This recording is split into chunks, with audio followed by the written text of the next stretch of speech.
Iya, Ya, saya teologi Kristen saya kenceng nih, lebih dari pendeta. Iya.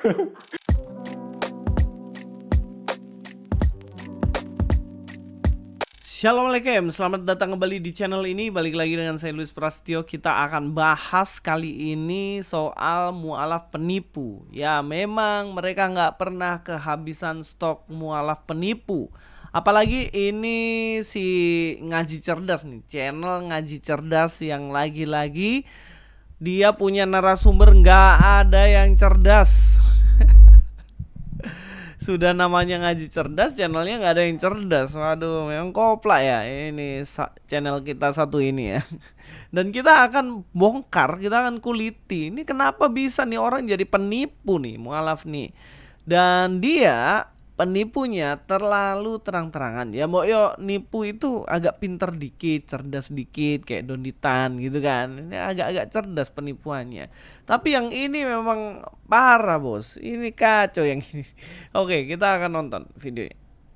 Makanya kalau misalnya nih kalau ada yang kurang paham atau misalkan nih mau murtad nih misal ke agama Kristen, mendingan ya konteks saya deh. Iya, Ya, saya teologi Kristen saya kenceng nih, lebih dari pendeta. Iya. Karena tadi belajar beberapa versi Iya, gitu ya. Ya, dia ngaku katanya teologinya lebih pinter dari pendeta karena tadi ya belajar kitab dipelajari cuma satu ayat. Aduh, memang kocak sih orang ini. Kita coba lanjutkan aja nonton videonya ya. Belajar nih, saya bahkan mempelajari itu ya apa namanya? Matius 28 ayat 9 sampai 20 itu kan palsu kan? Nah, coba dijelaskan tuh. Kan Nah. ada nggak ngerti nih. Pada nggak ngerti kan? Ya, coba Nah, jelasin apa tuh? jadi waktu itu saya debat nih sama orang Kristen. Ini baru nih ya kan. Jadi sebenarnya udah banyak sih, udah ada 2 buku kan sebelumnya tuh menjelaskan kalau Matius 28 ayat 9 sampai 20 itu kan ayat sisipan. Itu udah banyak. Menjelaskan apa? Misalnya di buku 1 The Five Gospel. Itu sama the New Original New Testament. Itu udah bilang kalau Matius 28 ayat 9 sampai 20 itu ayat sisipan.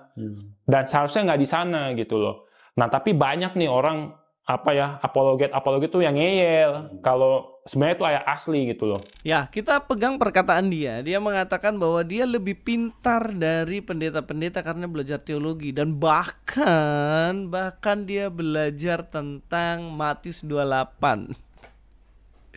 Bos, orang teolog itu nggak cuma belajar Matius 28, Bos.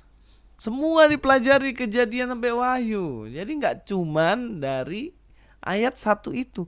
Dan bagaimana bisa kamu mengatakan kamu lebih pintar dari teolog-teolog dan kamu cuma mengatakan pelajaranmu hanya Matius 28. Terus gitu salah. Ini satu bukti yang mana dia ini penipu. Pertama, dia sebenarnya dalam video yang full, nanti nonton aja. Dia mengakui bahwa dia bukan dari Kristen, tapi dia dari Buddha. Nah, sekarang ketika dia Buddha dipanggil sama Ngaji Cerdas untuk menyampaikan doktrin Kristen, menurutmu yang cerdas yang mana nih? Jangan bilang yang cerdas. Yang nggak cerdas yang mana nih? Narasumbernya atau yang manggil? Ya, yang manggil lah sudah tahu bukan latar belakang Kristen, dipanggil jadi narasumber untuk ngomongin soal Kristen. Ini Ngaji Cerdas nih seriusan kalian tuh cerdas gitu. Terus yang kedua dia mengatakan bahwa yang palsu, tuduhan yang palsu itu Matius 28 ayat 9 sampai 20. Ini aja udah salah.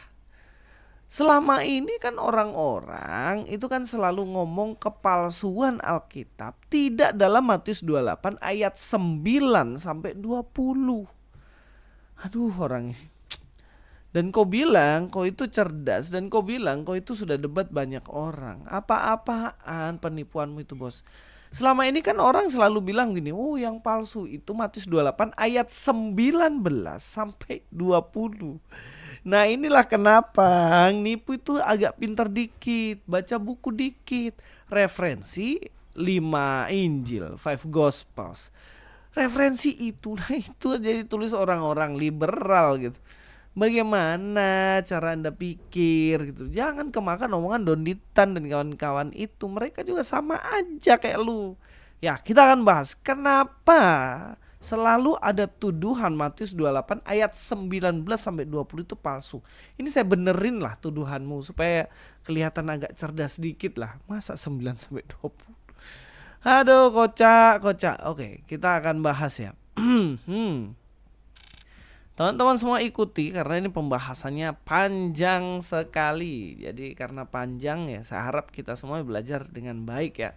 Oke, kita akan bahas bagian-bagian ini dengan baik. Oke, tuduhannya adalah Matius 28 ayat 19 sampai 20 palsu. Benarkah demikian? Benarkah ini palsu atau sebenarnya ini tidak palsu?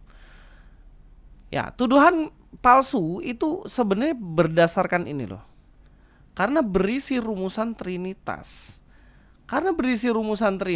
Jadi orang-orang itu, orang-orang yang minim baca, orang-orang yang tidak mau belajar Alkitab dengan baik, mereka mengatakan bahwa ayat ini palsu karena tulisannya ada Trinitas.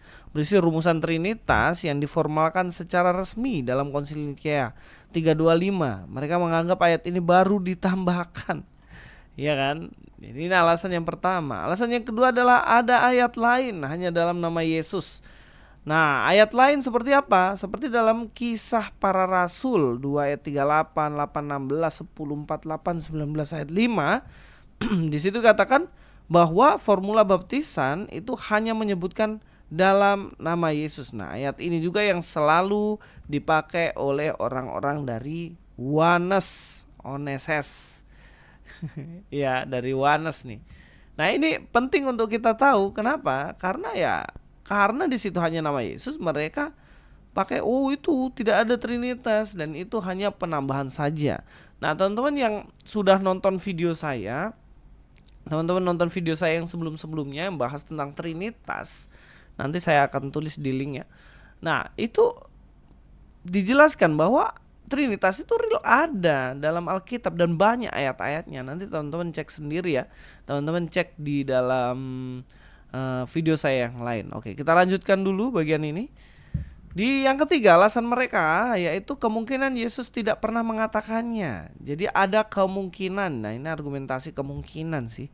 Sebenarnya nggak bisa jadi argumentasi karena mungkin kan. Kemungkinan besar Yesus tidak pernah mengatakan dan mengucapkan rumusan ini. Matius 28 ayat 19 sampai 20. Kemungkinan tidak pernah mengatakan. Makanya itu disebut sebagai palsu. Nah, alasan selanjutnya, alasan yang keempat, karena bertentangan dengan ajaran Islam. Islam menganut tauhid ya, tauhid yang ada satu aja gitu, yang bertentangan dengan konsep Trinitas yang mana satu tapi punya 3 pribadi. Nah, ini setidaknya alasan kenapa kemudian mereka menentang ayat ini. Dianggap ayat ini, ini ayat yang palsu karena sebenarnya kan tidak ada ini dan bertentangan dengan ajaran Islam sendiri dan lain-lain. Ya kalau dasarnya itu ya repot juga bos. Dasarnya itu ya nggak bisa jadi argumentasi yang kuat dong. Masa argumentasi kan berdasarkan bertentangan dengan ajarannya. Ya memang dari awal Kristen dan Islam itu kan bertentangan. Ya kita harus akui itu. Gak ada yang sama. Isa Al-Masih aja beda. Iya gak? Isa Al-Masihnya aja beda. Oke, kita lanjut ya. Makanya masih ada alasan yang kelima nih. Alasan yang kelima yaitu tulisan Eusebius. Eusebius dari Kaisarea abad keempat dalam beberapa kutipan awalnya menulis bagian ini hanya sebagai pergilah dan jadikanlah semua bangsa muridku tanpa menyebut dalam nama Bapa dan Anak dan Roh Kudus. Nah ini jadi dipakai argumentasinya kemudian untuk menentang ini penambahan nih. Tapi nanti kita akan counter nih setiap pandangan-pandangan ini. Kita akan counter, kita akan lihat yang bener yang mana. Jadi tenang aja, santai aja kalian di situ, ambil kopi kalian, mari kita bahas. Ya, landasan teori Islam sudah salah ketika menuduh ayat ini palsu, ini ya. Argumentasi landasan teori salah ketika menuduh ayat ini palsu hanya karena bertentangan dengan ajarannya. Jadi patokannya karena bertentangan dengan ajarannya, maka ini palsu nih. Nah, adakah bukti yang Alkitab yang asli sehingga Anda mengatakan palsu? Ada nggak? Jadi kalau kalian menuduh ayat ini palsu, maka kamu harus punya versi aslinya. Sama kalau menuduh nih iPhone nih KW nih, ini palsu nih. Nah, punya nggak yang versi aslinya? Kalau versi aslinya ada, ya kita bisa bandingin. Oh, yang asli itu seperti ini, yang palsu seperti ini. Jangan cuma nuduh palsu, palsu, palsu, palsu, tapi nggak punya sama sekali bukti. Ini kan repot ini bosku.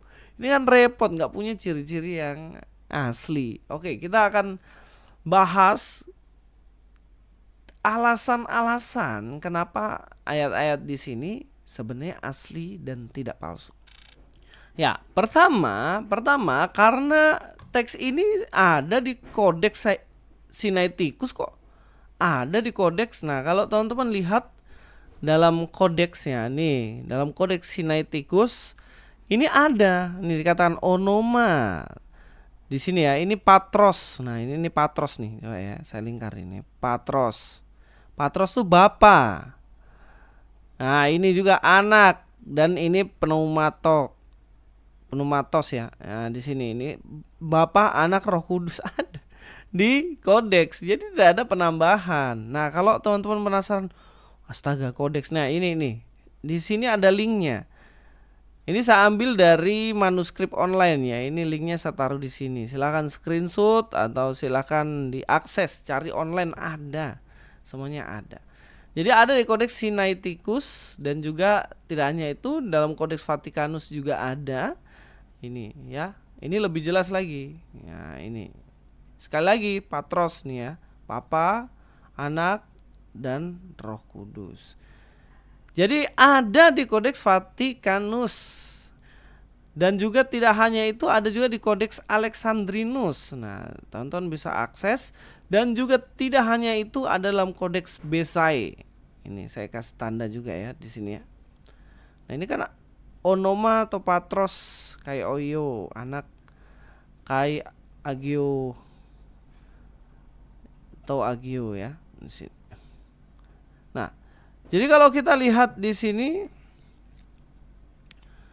jelas bahwa tidak ada penambahan dan lain-lain karena di kodeks juga ada. Jangan sampai nanti Waloni lagi bilang, wah ini saya bantu nambah nih, atau kayak nama ini saya bantu buat nih.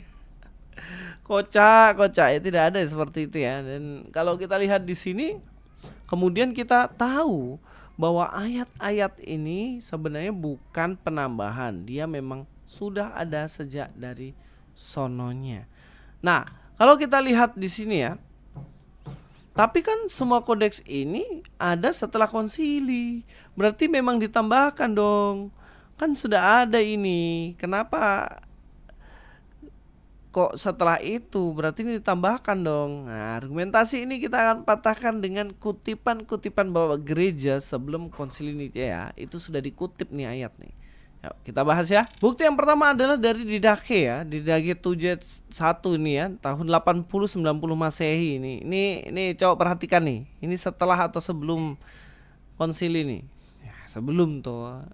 Dia mengatakan seperti having first said all these things baptized into the name of the Father and the Son and the Holy Spirit. Jadi ini menyatakan bahwa dikatakan bahwa membaptis itu dalam nama Bapa, Putra, dan Roh Kudus. Ini kutip tahun ini. Berarti tahun 80-90 Masehi berarti benar-benar memang ayat ini berisi itu, tidak ditambahkan. Nah, ini footnote-nya ya. Jadi teman-teman nanti bisa screenshot, bisa langsung cek ke situ. Apakah benar-benar ini ada, dan memang ada sih ini kutipannya.